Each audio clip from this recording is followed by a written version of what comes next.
안녕하세요. 등산 패밀리입니다. 저는 40대 초반에 등산을 시작해서 이제 40대 중반이 되었어요. 인생에서 가장 바쁜 시기에 등산을 시작한 거죠. 개인적으로도 일이 너무 바빠져서 시간을 빼서 등산을 가는 것은 부담스러웠어요. 저는 직장인과 다르게 제가 일하는 만큼 수입이 생기고 일을 쉬면 수입이 줄어들기 때문에 하루를 빼고 등산을 다니는 것은 부담스러웠죠. 저는 최근까지도 병원에 거의 다니지 않을 정도로 건강 체질로 살았어요. 실비보험 하나 없을 정도로 병원에 갈 일도 없었고 약간 아파도 며칠 쉬면 다 나을 정도였죠. 그런데 최근에 문제가 생기기 시작했어요. 저는 주로 사무실에 앉아서 적게는 8시간에서 많게는 12시간 정도 일을 하며 지내는 라이프 스타일을 가지고 있어요. 학생을 가르치고 책을 읽고 글을 쓰고 유튜브를 만드는 일이 모두 앉아서 하는 일이죠. 오랜 시간 동안 앉아서 일을 하다 보면 거북목이 되고 앞으로 움츠러든 자세가 되어버리죠. 결국 어깨와 목과 허리에 문제가 생겼어요. 목 디스크, 회전근개 통증, 허리 통증이 동시에 왔어요. 특히 밤에는 어깨가 너무 아파서 여러 번 깰 정도로 통증이 심했어요.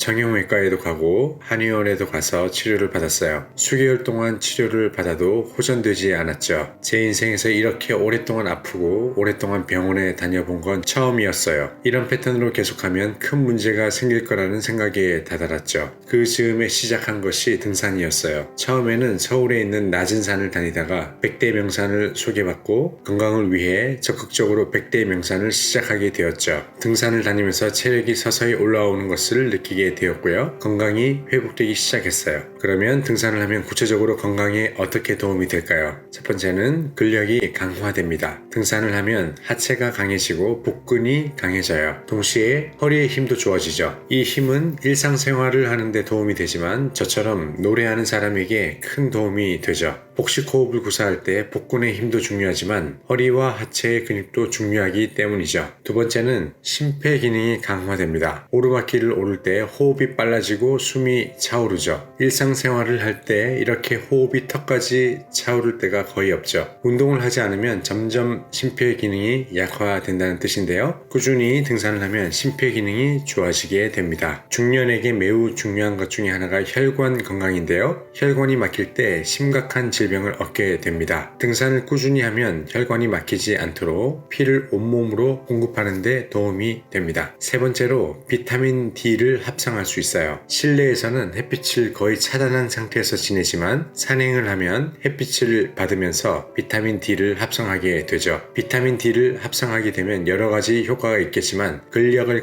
강화하고 뼈를 튼튼히 하게 됩니다. 네 번째로 신경 안정에 도움이 됩니다. 무엇보다 등산하며 좋았던 것은 나무 향기를 맡는 것이었어요. 숲에서 나는 나무 향기와 풀 향기를 맡으면 신경 안정에 효과가 있고 우울증도 없어지고 스트레스를 해소하게 되죠. 다섯 번째로 다이어트에 효과가 있습니다. 등산을 하게 되면 몇 시간 동안 근력 운동과 유산소 운동을 동시에 하게 되죠. 특히 큰 산에 다녀오면 배가 홀쭉해지는 경험을 하게 됩니다. 산에 규칙적으로 다니는 사람을 보면 슬림한 체형을 가진 사람이 매우 많아요. 제가 등산을 하지 않고 사무실에 앉아서 운동이 부족한 상태로 지냈다면 아마 현재 체중보다 5kg에서 10kg은 불어났을 거예요. 여섯 번째로 일상으로부터의 단절을 경험할 수 있습니다. 불황의 시대에 일을 많이 할 수 있는 것은 좋은 일이지만 일에 매몰되어 있으면 스트레스는 가중되죠. 그 스트레스가 마음과 몸을 지치게 합니다. 등산을 하면 하루 동안 완전히 일로부터 멀어질 수 있어요. 가중되던 스트레스가 중단되고 지친 마음과 몸이 회복되게 되죠. 물론 등산을 하고 나면 다음날 다리와 허리에 통증이 생기지만 기분 좋은 근육통입니다. 새로운 마음으로 일을 시작할 수 있어서 의욕도 다시 생겨나게 되죠. 일곱 번째로 자기 개발에 도움이 됩니다. 지인과 함께 등산을 할 때를 제외하면 대부분 혼자 산행을 하는데요. 몇 시간 동안 산에 오르고 내리면서 미리 준비한 유튜브 강의와 오디오북을 많이 듣습니다. 등산객이 많을 때는 넥밴드, 블루투스 이어폰을 사용하고 등산객이 적을 때는 피해가 가지 않게 듣습니다. 평소에 바빠서 듣지 못한 강의를 몰아서 듣는 거죠. 100대 명산을 다니며 들은 강의 양이 엄청납니다. 강의를 듣다 보면 일을 할 때 문제 해결에 대한 아이디어도 많이 떠오르고 일에 대한 목표도 정리하고 방향성도 정리하게 됩니다. 등산을 하는 시간과 노력과 에너지가 낭비처럼 보일 수 있지만 자신의 일에도 큰 도움이 된다는 것을 몸소 체험하게 되었죠. 일과 취미생활의 시너지 효과를 톡톡히 누리게 되었습니다. 오늘은 가장 바쁠 때 100대 명산을 시작한 이유에 대해서 알아봤고요. 오늘 내용이 도움되셨다면 구독, 좋아요 눌러주시고 다음에 만나겠습니다. 감사합니다.